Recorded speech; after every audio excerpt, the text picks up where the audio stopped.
Il est né de Lyon, né vers 130, en Asie mineure et mort vers 200 à Lyon, puis en père de l'Église, l'un des principaux théologiens du second siècle, contribuant à établir la foi chrétienne dans la Gaule antique.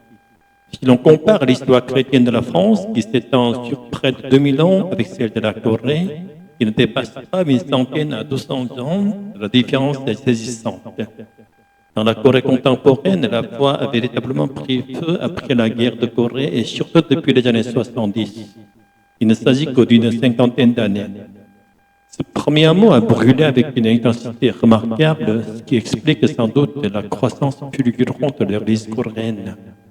En revanche, l'Église française, avec ses 2000 ans d'histoire, est souvent réduite à une tradition culturelle, et l'ardeur du premier mot se retrouve rarement chez le croyant laïc. Cette différence fondamentale entre les deux églises tient à ce que la flamme de la foi n'est pas seulement une affaire de tradition, elle est un don de Dieu à préserver dans le cœur de chaque croyant.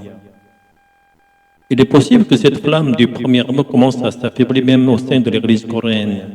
L'un des signes à la fierté non plus du Christ lui-même, mais de la lignée familiale chrétienne sur plusieurs générations.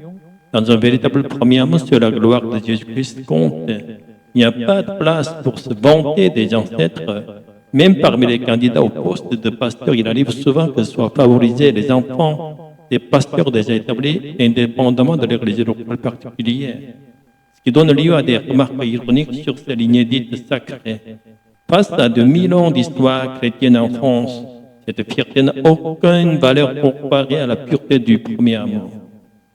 Ainsi, en nous souvenant de l'exemple de l'Église d'Éphèse que le Seigneur reprenait pour avoir abandonné son premier amour, nous devons remercier le Saint-Esprit et garder dans notre cœur la flamme du premier amour avec Jésus-Christ, afin qu'elle ne s'éteigne jamais.